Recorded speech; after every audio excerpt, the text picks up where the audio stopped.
So welcome back to this video segment where we will discuss more about the use of Pillow Image Library to operate on images. So this is all under the context of data visualization to expand our ability to operate on various data and also pictures. So in this classroom image, our slides here, let's look at how we can scale, rotate, and flip. Very common operations. Now, of course, some of you might get reminded about the scale, rotate, and flip icons in PowerPoint, in MS Word, Excel, and Adobe Photoshop, and so on and so forth, right? And well, that's true. But what is very different here is that we can program Python to do it. Then you say, I can also do it myself manually. Well, that's not the point because I can put all these scale, rotate, flip into a for loop, while loop. I can put it under a function and call the function 1,000 times. You cannot do so fast, so quickly, so accurately, nor have the patience to even want to do it. See that? So scalability is actually the prime advantage here. When we say we can resize, rotate, flip left, flip right, think about you having taken 1,000 images, and these days 1,000 image directory is not that big deal anymore, right? So you have taken a lot of images, maybe for your trip, maybe for your visit to this very rare factory, rare office complex, a rare location, you know, and meet up with very prestigious people, and you have a lot of images, but you like to resize, rotate, flip left, flip right, all your 1,000 images. What are you going to do? Are you going to manually do them yourself?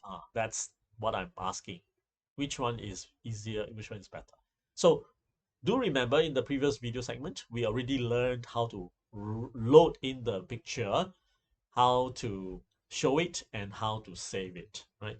So we are able to interact with the permanent storage, whether it's USB thumb drive, cloud storage, file server. We can do it pretty easily now. All these discussion will be what do we do in between having loaded the picture in and before we save the picture out. Because we will load in, resize it, then we save, right? We can load in, rotate, flip left, flip right, upside down, left to right, and so on, and then save it. So all these are image operations to slice, dice, and dissect the image and do something about it. Or maybe we cut the image into half and then we save as two files. So one file in, two file out, maybe. So depends on what you need. How do we do it? Notice the code here, very, very simple. That's the power of the Pillow library. So in fact, I have also included loading. If I don't do that, it's just one-liner. Everything is one-liner almost. So we just load it in the file. Well, we just show it. That's the original one. The original one is being shown here, right? Okay, and then we can perform a resize. Yeah, we can perform a resize over here. Okay, and this resize is to get a width of 400, 200.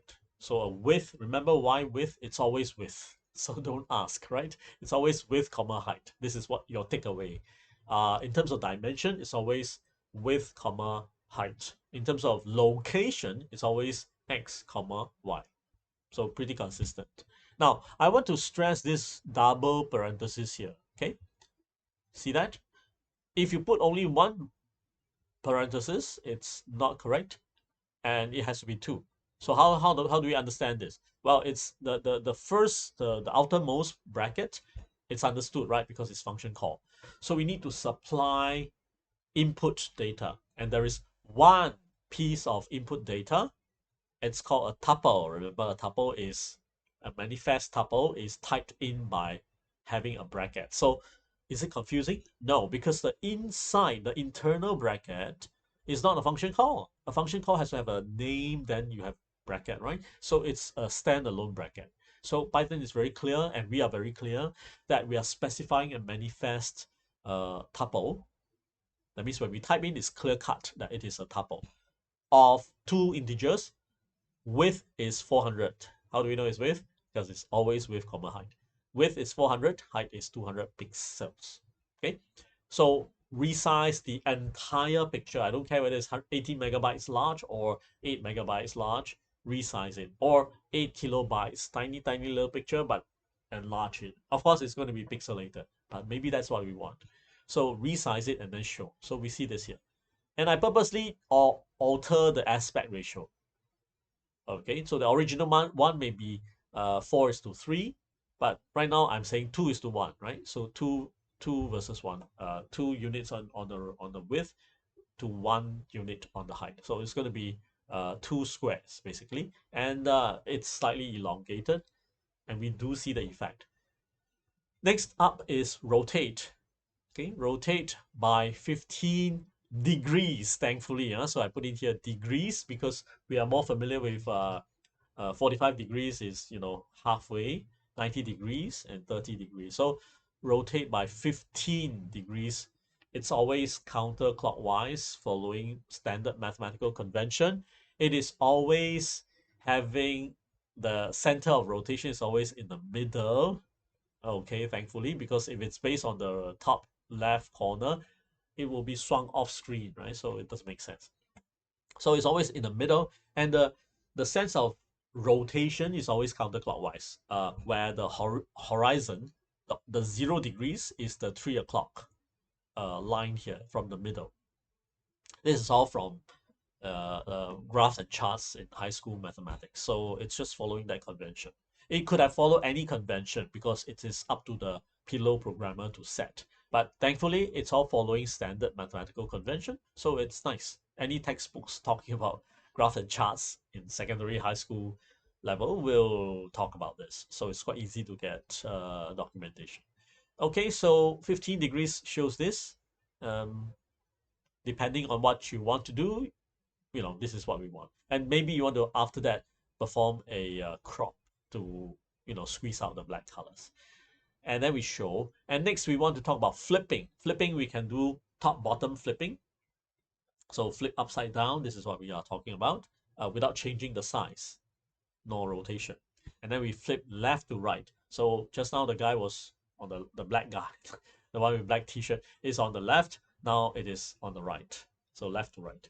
Mangoes were on the left. Now the mangoes are on the right. So these are very independent, separate operations on the image. Very useful, very powerful, but all very easily invoked. Okay. Next up, we have crop, resize, and thumbnail. So earlier on, we were talking about resize, and I want to put this resize in here again for contrast. Now, what's the difference between resize, thumbnail, and cropping? So cropping is that we can pick out a starting point and an ending point in any region of the original picture, especially when it's large, right? So you can basically think of it as a subset, pick up that block. So it can only be a block, it can't be a circle or ellipse. So XY start and then XY end in a tuple. So it's 4-number tuple. So just specify the top left and bottom right, and we can extract that from the original picture. That's called cropping. Okay, remember that this returns a new image. So it does not change or affect the original image, img1. It returns a new image, and we store it in img2. So we can actually get this cropped image, work on it, save it, discard it, and still not affect the original img1, the source image. Okay, so at any point in your program, you may be actually having 5, 6, even 10 different versions of different parts of your original image, and that's fine. Usually, in in something that is worth doing for image processing, one tends to end up with all these work in progress images. All right, then we can resize, which we have seen, right, width comma height. And then we can make a copy. So this dot copy, we have seen it, of course, being implemented in Python's list dictionary. and also in pandas to literally make a copy so that we can change the copy without affecting the original image.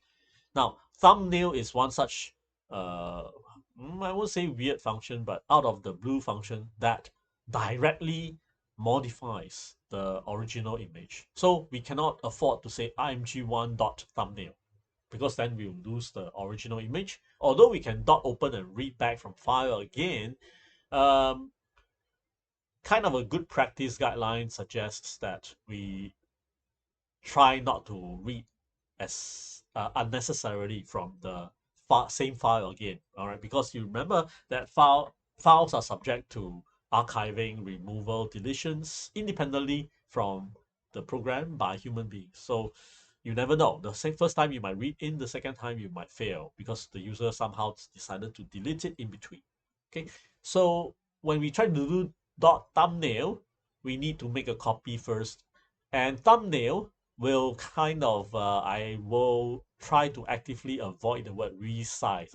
So thumbnail will thumbnail the original image to a maximum of max x width and max y height. So thumbnail is a bit like resize, except it preserves the aspect ratio. So let's compare the resize and thumbnail. Um, the original image, if it had been 4:3 in terms of aspect ratio, 4 pixel wide by 3 pixel height, then the thumbnailed version will keep that and tries to fulfill either the 400 in terms of width, and if it cannot, it will try to fulfill the 200 in terms of height. Yeah, okay. So it tries to match and not exceed the given dimension. So one of the axes might have some blank areas. That means it may end up giving you an image that is 400 by for example, if it had been a very thin original image to begin with, then it might end up being 400 comma 50. Or in this case, we will end up probably with 350 comma 200, right? Which does not exceed the size. So why this behavior? Why not we use resize? Resize operates slightly differently. Resize ensures that your original image, all the pixels are in, and it will squeeze in and change and distort the shape until all pixels have been processed and squeezed in. Thumbnail, on the other hand, will rigidly preserve the aspect ratio and tries to keep to your smaller dimension. So in this case, 200. So it tries to squeeze into 200. And if the width following the original aspect ratio ends up being 350, then so be it.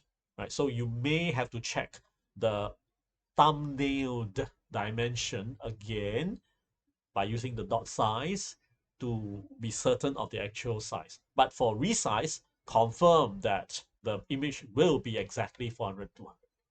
So that's the difference. Okay. Now, the reason why we call thumbnail is because when you try to get smallish, iconic thumbnails for your blog and website and whatnot, that is thumbnail, right? You are supposed to keep the aspect ratio so that it's more telling about what the content is. And you need not fulfill the whole area because it's okay to have some white borders, right? So that's why thumbnail is like that. Okay, so let's just round this up here. Crop, resize, and thumbnail. Yeah.